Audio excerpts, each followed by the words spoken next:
Je suis très heureuse de prendre part à cette cérémonie de célébration de la 39e Journée internationale de la femme avec vous, mes chères sœurs.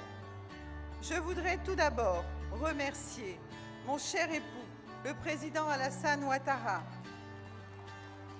qui rehausse cette cérémonie de sa présence et nous démontre à nouveau toute l'importance qu'il accorde au bien-être et au développement des femmes. Merci, mon chéri, d'avoir pris le temps d'être avec nous aujourd'hui. Vous êtes d'accord, mes chères sœurs? C'est mon chéri, est-ce que vous êtes d'accord? Je salue ensuite la distinguée présence de Monsieur le Premier ministre, Daniel Kablan-Duncan, et avec lui l'ensemble des ministres du gouvernement qui sont présents avec nous à cette belle fête.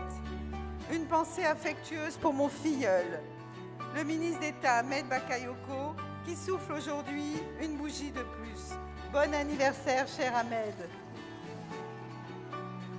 Je souhaiterais ensuite saluer tout particulièrement Madame la première représentante spéciale du secrétaire général des Nations Unies, Madame Aïchatou Mindaoudou, Madame la grande chancelière de Côte d'Ivoire, Madame Henriette Dagri Diabaté, Madame la vice-présidente de l'Assemblée nationale, première vice-présidente de l'Assemblée nationale, Madame Sarah Sako, Madame l'épouse du Premier ministre, Madame Clarisse Duncan, Mesdames les ministres et épouses de ministres ici présentes, ainsi que Mesdames et Messieurs les ambassadeurs et membres du corps diplomatique et l'ensemble des personnalités qui nous honorent de leur présence.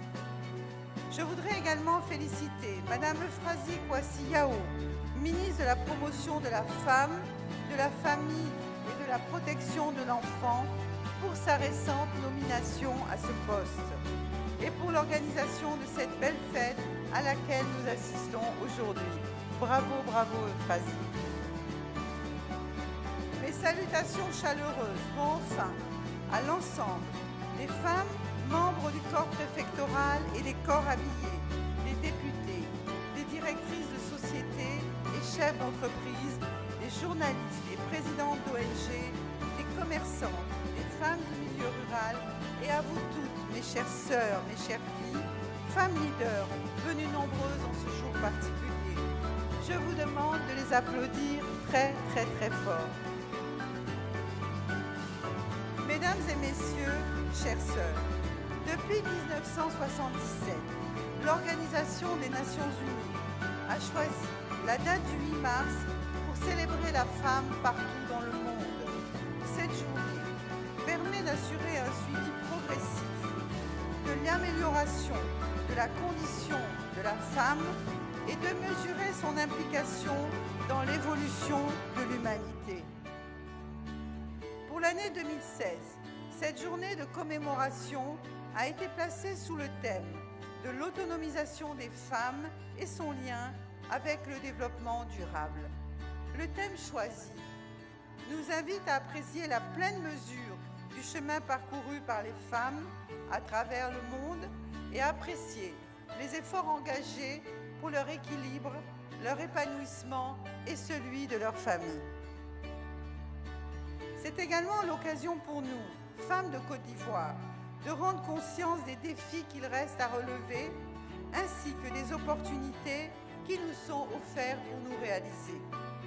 Chacune d'entre nous a son rôle à jouer dans la construction de notre pays pour les générations futures.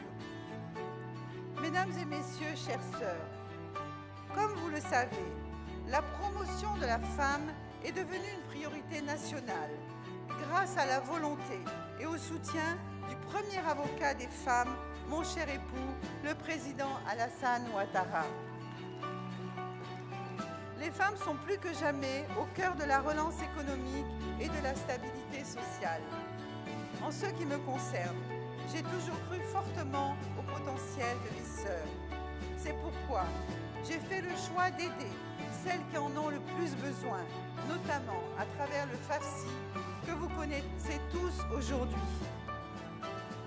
Le FAFSI est doté à ce jour d'un capital de 10 milliards de francs CFA grâce à la confiance du président de la République et permet à 110 000 femmes à travers la Côte d'Ivoire, de réaliser des activités génératrices de revenus.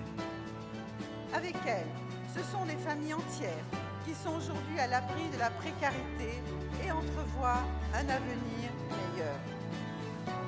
Mesdames et messieurs, comme vous le savez, le président de la République croit fermement au potentiel des femmes. À travers son engagement à donner plus de pouvoir et d'autonomie aux femmes, il veut non seulement respecter leurs droits, mais aussi leur manifester son soutien.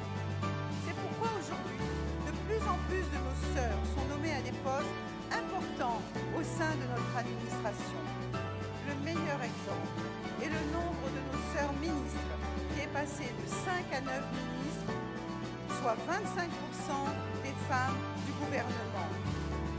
De plus, une femme, notre sœur Eliane Athé, a été nommée secrétaire générale du gouvernement, soit 10 femmes ministres. Je vous demande d'applaudir ça très très très fort.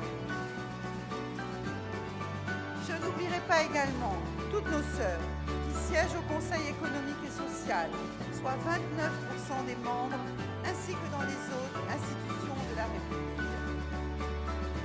Mes chères sœurs, vous faites la fierté de notre pays et je vous encourage à demeurer les femmes volontaires et persévérantes que vous êtes. Je voudrais vous dire que j'ai pleinement foi en vous et en votre potentiel et je vous réitère tout mon soutien. Bonne fête à vous toutes mes sœurs. Je vous remercie.